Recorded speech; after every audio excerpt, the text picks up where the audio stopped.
আলোচনাগুলো যে সরকার জানে না তা না। সংসদে আমার একজন ভাই বলছেন যে সংসদে আরো বেশি প্রাণবন্ত আলোচনা হলে ভালো হতো। আমার সংসদে থাকার অভিজ্ঞতা বলে সংসদে বাজেট আলোচনায় বাজেট নিয়ে কথা খুবই কম হয়, এর বাইরে আরো নানান রকম কথা হয়, দলীয় কথাবার্তা হয়। সুতরাং সংসদের উপর খুব বেশি ভরসা করে থাকবার কিছু আছে বলে আমি মনে করি না। ওয়ালটন ফ্রিজ কিনে অনেকের মতো আপনিও হয়ে যেতে পারেন মিলেনিয়াল, সেরা পণ্যের সেরা অফার। বাজেটে কালো টাকার কথা এসছে। কালো টাকাকে মূলত আমরা বলি অপ্রদর্শিত অর্থ। এটার সোর্স কি হতে পারে? এটার সোর্স একটা হতে পারে রেন্ট সিকিং, একটা হতে পারে একেবারেই 2 নম্বরই যে পয়সা সেটা, আর আরেকটা হতে পারে না আমি সহি পথেই টাকাটা ইনকাম করেছি কিন্তু আমি সেটা ট্যাক্স দেইনি।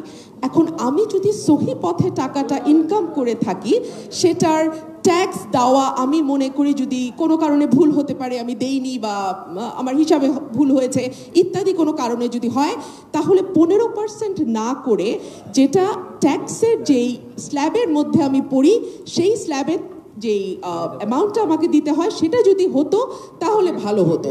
আর যদি রেন্ট সিকিংয়ের টাকা হয় হাজার হাজার কোটি টাকা, যেটা আমরা রিসেন্টলি দেখেছি যে এক একজন কর্মকর্তার হাতে কয়েক হাজার কোটি টাকা স্রেফ চলে গেছে। এখন সেটাকে যদি তারা 15% ট্যাক্স দিয়ে সাদা করে ফেলতে পারে তাহলে দুর্নীতির প্রাতিষ্ঠানিকীকরণের মানে একটা টেক্সটবুক এক্সাম্পল বাংলাদেশ হয়ে থাকবে। দ্বিতীয়ত হচ্ছে ক্রলিং পেগের কথা বলা হচ্ছে 117 টাকা, কিন্তু আপনি যদি আজকে বাজারে যান আপনি দেখবেন 125 টাকা 130 টাকায় ডলার বিক্রি হচ্ছে। তাও ডলারের সিভিয়ার ক্রাইসিস, মানে বিক্রি করতে চাইলেই যে আপনি বিক্রি করার মতন ডলার পাবেন তেমনটি না। সুতরাং আমরা যতই বলি না কেন 117 বা 118 টাকায় আমরা ডলার বিক্রি করব, কিন্তু যেই লোকটি কয়েক হাজার কোটি টাকা একেবারে অবৈধভাবে গত কয়েক বছরে ইনকাম করেছে বা জমিয়েছে, তার তো এই টাকাটা আসলে বিদেশে পাচার করতে হবে।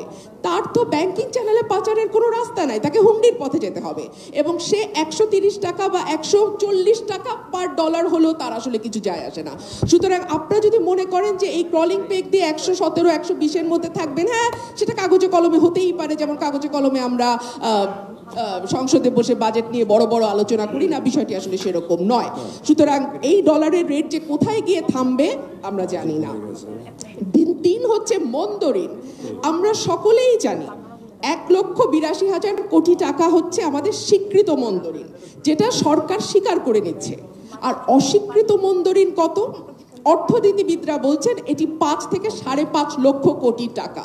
মাই গড! আচ্ছা আমরা কি জানি না এই টাকা পাচার বা এই মন্দ ঋণ কাদের হাত দিয়ে হচ্ছে? খুব ভালো করে জানি। যখন হাইকোর্ট বলে না অমুক ব্যক্তি বা অমুক কোম্পানির ব্যাপারে কোনো রকম তদন্ত করবার নির্দেশনা আমরা দিচ্ছি না, তবে হ্যাঁ দুদক চাইলে তদন্ত করতে পারে, কিন্তু সেই দুদক তো আসলে তদন্ত করবে না, সেটাও আমরা খুব ভালো মতো জানি।